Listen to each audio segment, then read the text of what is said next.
Marcel's my hero. You're too nice, man. You don't have to say stuff like that. But, happy to be a hero. Obviously, it feeds into my ego, which is constantly growing larger and larger. One day I hope to turn it into an island and retire on it.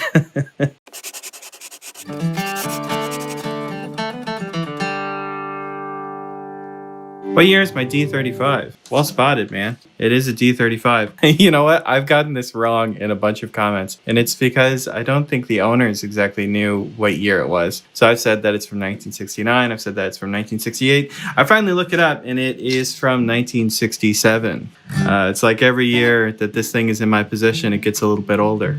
There are tons of banjo songs that incorporate harmonics, like Foggy Mountain Chimes, etc. What do you think about using harmonics on guitar? Yeah, that's a good question, Mike. Harmonics are sweet. Sometimes it can be hard to really effectively use them outside of like a contest arrangement because they're just not very loud. So in like the middle of a rip and bluegrass break, do you hear a bunch of harmonics? Not usually. It tends to be kind of a special situation that happens. You will hear some of that stuff when people are playing solo, when people are playing the contest stuff. John Stickley does a lot with harmonics. Yeah, see, someone like Stickley is in a great position to do that, where he's playing with a drummer and a fiddle player, and it's him on guitar, so the band is super stripped. He's got sort of a lot of space to fill. Ultimately, not a whole lot backing. He's not fighting a banjo. He's not fighting a fiddle. If he wants to do some cool harmonic stuff, he gets to. I really appreciate your channel for all the work you do. I realize you gear towards more experienced players, but do you have anything on the more advanced strumming rhythm patterns? Not in content right now, but a lot of times what people miss about strumming patterns, about rhythm playing in general, I guess I should say, is that rhythm playing is really reactive. You're taking the whole situation into account and you're trying to respond to it. Like imagine I'm playing with a band and I'm listening to the whole rhythm section and I hear that the bass player maybe needs some help. Maybe I'm going to do some more bass work, right? I'm going to think,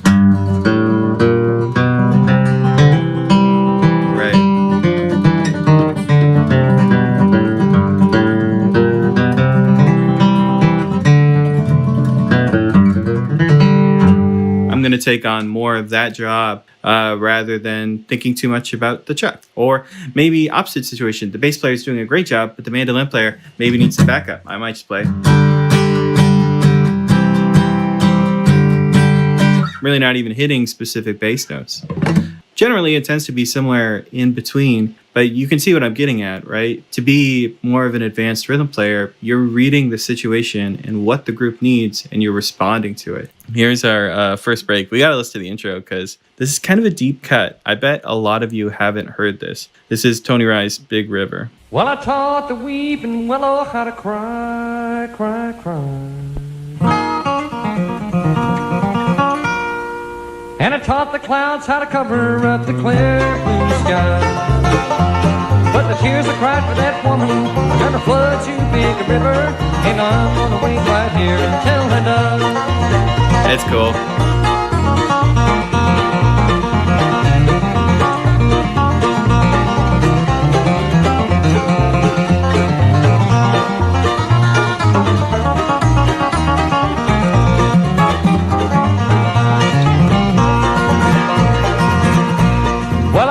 It's a killer tune. This is actually a request I got from someone in my email. Oh man, I don't remember. Oh no, can I find it? I might not be able to find it. You know who you are. I appreciate you. And I guess we move on with our lives. Okay. Once again, sorry if you suggested this and I've forgotten who you are. That's totally my bad. Thank you for suggesting it. Right here until I die. It sounds like a hammer-on to a high note, and then one of these fast pull-offs. I'm not sure exactly what that note is on the top. I guess it could have been the root note. This Tony Rice lick. Pretty sure I heard this. I know that's a lot to write down in one go. Let's see if I can talk my way through this. So I hear the hammer-on going up to kind of a landing note up here. Tony Rice does that a lot in the beginning of these breaks. Sometimes he'll do something like this, which is the beginning of Blue Ridge Cabin Home, right? Where he's got a different leading up phrase, but he still grabs a high note on the E string. So this is kind of this kind of shape or this kind of look is a really common thing for him to do. This lick too is really common. I go into a bunch of detail in what's the video called? It's called How to Play Hot Bluegrass Licks Like Tony Rice, something like that. I go into a lot of detail about how these licks are created, and basically it's, you know, a pretty clear process, right? Where we have this like pull-off move, we have this slide move, we have this thing after it. They always kind of happen in the same order. They're built out of the same chunks. So if you can know that it's that kind of lick, normally it's not that hard to try to figure out, you know, what's going on afterwards. That's why I think I know what happened there. I'm going to preemptively say that was a pull-off maybe. Right here, tell her no.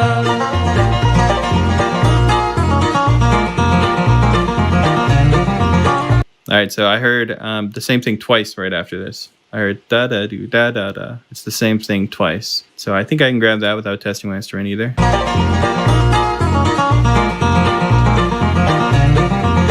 Not sure what that note right there was, so I'm making a bold choice. But it sounds like a little piece of a deconstructed G run. I'll see how far I can get without testing the instrument now.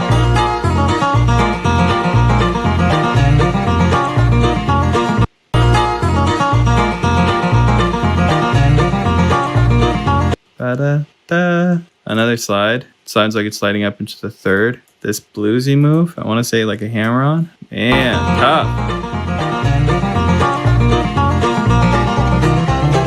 Solid guessing. I know what this phrase is, though. Do-da-da-do-da-do-da-do. He does this in the beginning, or in the middle of Old Train. So we've heard that lick before.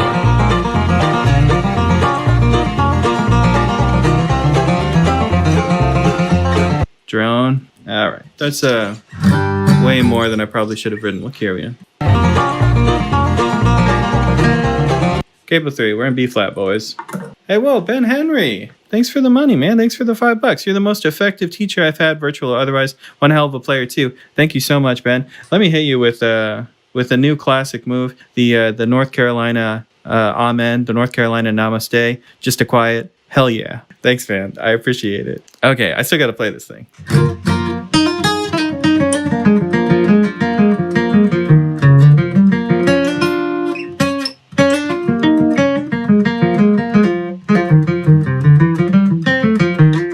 So I don't think this measure is totally right. I feel like I lied to you guys a little bit in that measure because I didn't know what was happening. So let's take this and let's finally go to the playback speed here. We're going to hit the settings wheel, go to playback speed. We're going to pick, I guess, half speed. Makes sense. We'll come back to transcribe over here and let's figure out what actually happens in all this.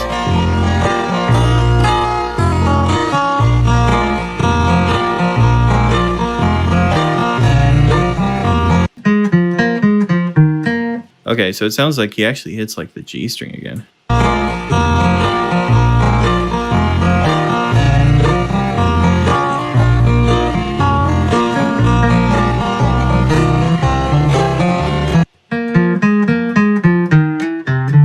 Yeah, okay. So we got answers for what actually happens right here.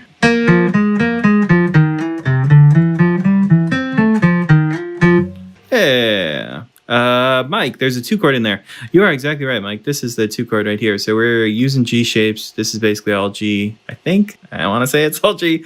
And then this would be like A7 going to D7, or just A major going to D major.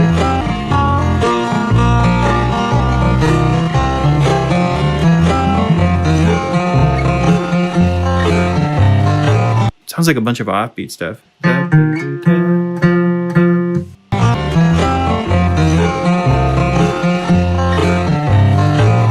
If this D chord keeps going, I might have a little bit of a crooked form on the page, which is fine.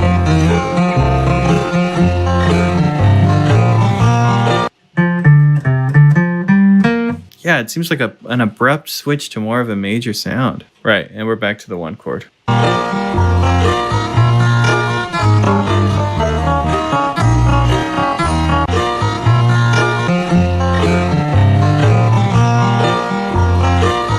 Da-do-da-do-da. This is a time waster if I ever saw one. Tony does not know what he's going to play next.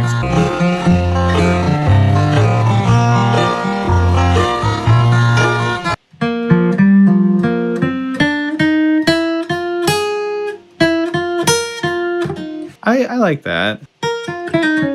Right, that makes sense. And then we get this this move again to pull off. We talked about this already. How to play hot licks like Tony Rice is the video you want. So it sounds like this doesn't actually happen. He goes straight into that slide, I think is what's actually going. So I'll do it like that.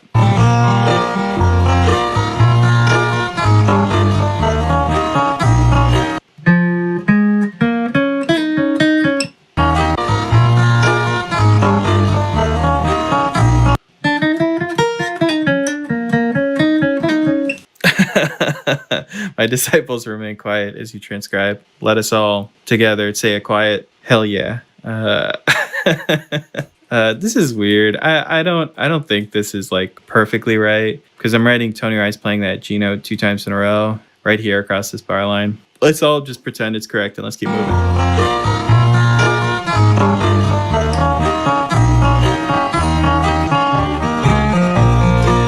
Silently, hell yeah. Sometimes you just know when you've started something. Did I even write that enough times? I don't think I did.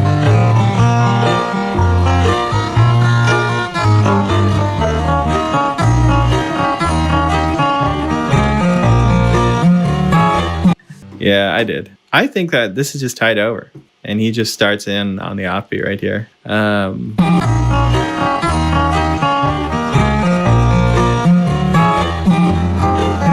Oh yeah, you can hear like a slide too. Here, let me show you real quick. So the chord thing that Tony Rice does, he does it in a couple different ways. Right now we're in B flat, so I know that my true 12th fret, right, is going to be 3 fret above. And the reason why I do that calculation is because that means I can play these Tony Rice chord licks. So just speaking that one to you, the chords that I'm playing are like an F chord, like an E minor chord, like a D minor chord, like a C chord, and then this hammer on. Barring 3rd fret, hammering on to 4th fret on the G string. So if I said those with fret numbers, that's all 10th fret, that's 9 and 8, that's 7 and 6, that's 5, that's 3rd fret with the hammer on to 4th fret. Something that Tony Rice does a lot. It didn't sound exactly like that in this passage though. It sounded like he was sliding up on the high E string.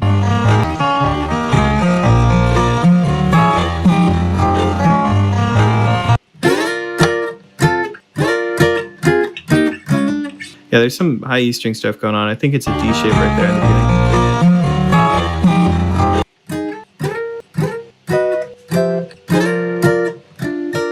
What pick do I use? Yeah, right now I'm actually using the Blue Chip Tad 60. I am normally a Tad 50 boy, but today we're breaking new ground. We're trying the 60. Is that a brass screw back capo? I've been looking for a brass one after watching your capo video. It is. It's the one from the capo video. That capo is called the Ultimate Capo. Let's see if we can at least try to get to the bottom of this chord thing though.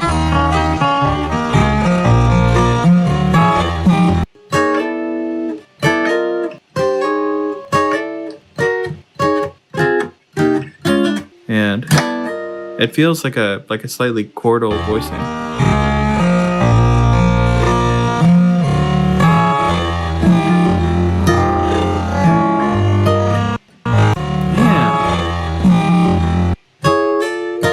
So mystery slide, and then there's some kind of slide. We're going from 7 to 8. Yeah, and he's hitting something else up here, some higher notes. So this is just, right, it's something like that.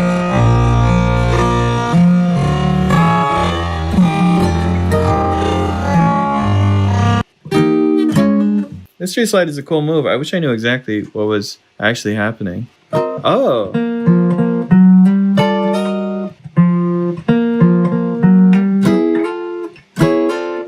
I don't know.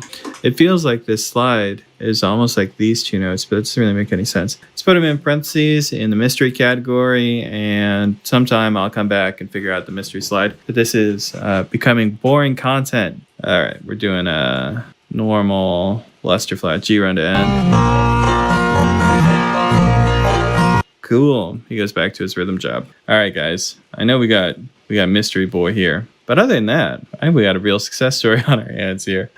We do have to figure out that at some point, but I'm not going to stress over it right now. I've been trying to play Church Street Blues for a few months now. Many tabs online and covers, but it's really difficult to play like Tony's VHS version. Oh, you're telling me, man. Let's see, maybe we can do a cold Church Street Blues.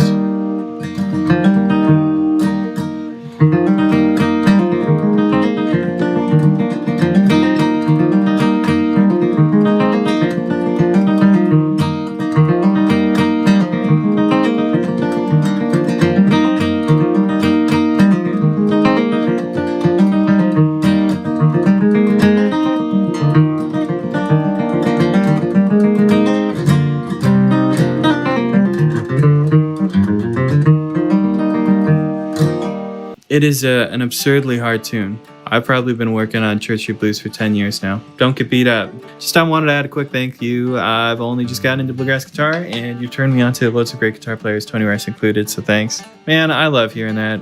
You know, those comments are so sweet, and they really beat me up when Tony Rice passed away, and so many people were like, hey, I never would have heard of Tony Rice if it wasn't for you. You know, I'm just looking at my phone, like bawling. So thank you, man. I appreciate that.